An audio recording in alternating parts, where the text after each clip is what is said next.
O assunto agora é a rodada do fim de semana do Brasileirão e comigo está aqui no estúdio o Rodrigo Martins, jornalista do Santa Portal. Rodrigo, começar aí pelo Santos, que no sábado conquistou mais uma grande vitória, jogando fora de casa, 3-0 em cima do Goiás. Boa noite, Irineu. Boa noite a todos. Foi uma grande atuação do Santos. Até diria e do Soteldo, né? Também. Exatamente, Soteldo, Marinho, muito bem. Eu até arriscaria dizer que foi o melhor jogo do Santos fora de casa nesse Brasileirão. Realmente, a atuação do Santos foi muito boa, desde o começo, o time dominando, criando chances. Esse foi um golaço do Soteldo, exatamente, né? Golaço. Soteldo, como a gente já havia falado na última vez que eu vim aqui, ele aprendeu a chutar, ele melhorou, Irineu. Eu estava lembrando disso antes de você entrar no ar, viu? Eu falei assim, eu vivia criticando o Soteldo, que ele dribla todo mundo, na hora de finalizar ele falhava um pouco. Agora ele resolveu marcar gol, né? Também. Tem muito do trabalho do Sampaoli que vem insistindo para ele aprimorar a finalização e vem dando certo, né? Ele fez aí um golaço de perna direita, de sem pulo, teve essa assistência para o gol do Marinho e depois ele fez o terceiro gol. De perna esquerda, que não é o normal dele, né? E uma bola bem difícil do atacante acertar. O Soteldo e o Marinho foram os destaques nos dois últimos jogos do Santos, né? Os dois têm se destacado, não é? Além do Carlos Sanches, né? Que a gente já sabe da qualidade do futebol dele, mas o Soteldo e o Marinho, especialmente nesses dois últimos jogos. Sim, né? Com certeza. O Santos conseguiu retomar ali o que o Santos tinha de melhor na grande fase da equipe no campeonato, que é a velocidade pelas pontas, com o Marinho e com o Soteldo, os dois estão em grande fase.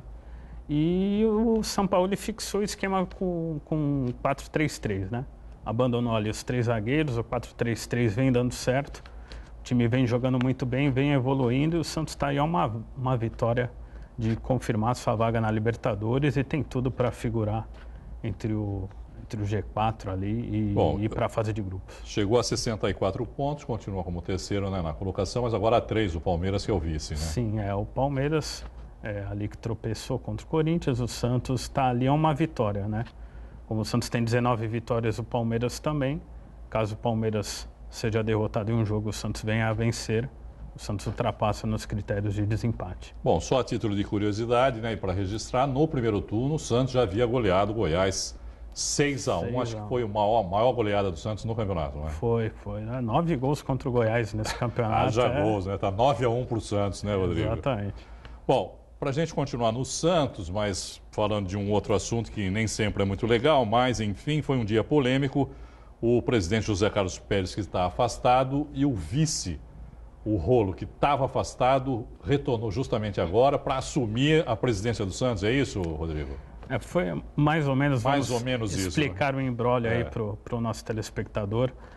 A questão toda começou por causa de uma punição que foi imposta pelo STJD, o presidente Pérez.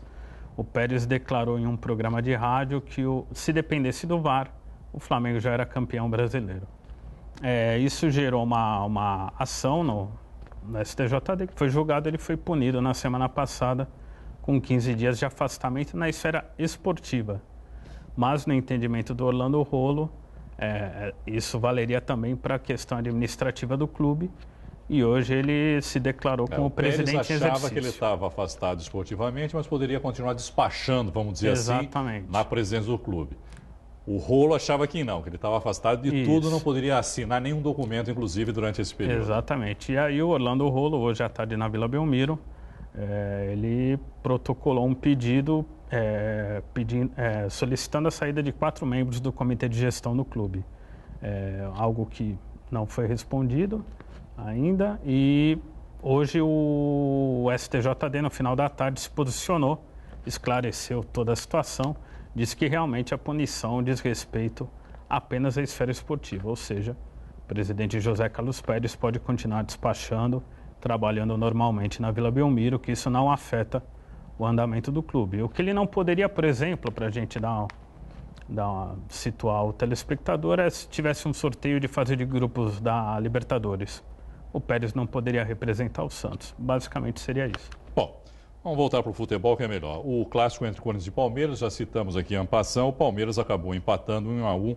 Os gols saíram só no finalzinho da partida, não é, Rodrigo? Foi um jogo bem...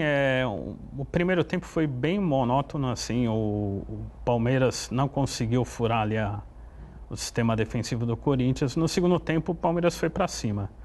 A gente viu esse pênalti aí que foi marcado, o Gustavo Scarpa bateu e o Walter pegou. O Palmeiras continua insistindo, mas o gol não saiu. E acabou que ficaram as emoções maiores reservadas para o final do jogo. Esse belo gol do Michel Macedo. Foi um golaço também. Exatamente. Né? E aí, quando parecia que tudo estava decidido, o Palmeiras achou empate. E foi um resultado que não foi bom para ninguém, né? Ficou ruim para os dois, né? O Palmeiras cada vez mais longe do título e o Corinthians ali na briga pela Libertadores, um resultado que também não influencia muito. Palmeiras é vice-líder agora com 67 pontos, o Corinthians é o oitavo com 49. Para não passar batido, né, Rodrigo? O Flamengo venceu o Bahia por 3-1 de virada, terminou o primeiro tempo perdendo por 1-0, voltou atropelando o Bahia, fez 3-1. O Flamengo tem aí a passos largos caminho para ser campeão brasileiro e pode consolidar isso já essa semana, né? Caso vença o Vasco e o Grêmio e o Palmeiras venha a tropeçar contra o Bahia. 10 pontos, né? Voltou a 10 pontos a diferença para os dois. Bom, e o São Paulo perdeu em casa para o Atlético Paranaense de 1-0, gol do Marcelo Cirino. São Paulo ele vive um grande problema e não consegue embalar uma boa sequência de jogos. Ontem até dominou no primeiro tempo, teve ótimas oportunidades para fazer o gol, mas caiu muito de rendimento no segundo tempo e o Thiago Volpi acabou no final entregando aí um gol para o Atlético Paranaense. Ele mesmo admitiu a falha e o São Paulo começa a ver com perigo a aproximação de times na briga por uma vaga na Libertadores. São Paulo que é o próximo adversário do Santos.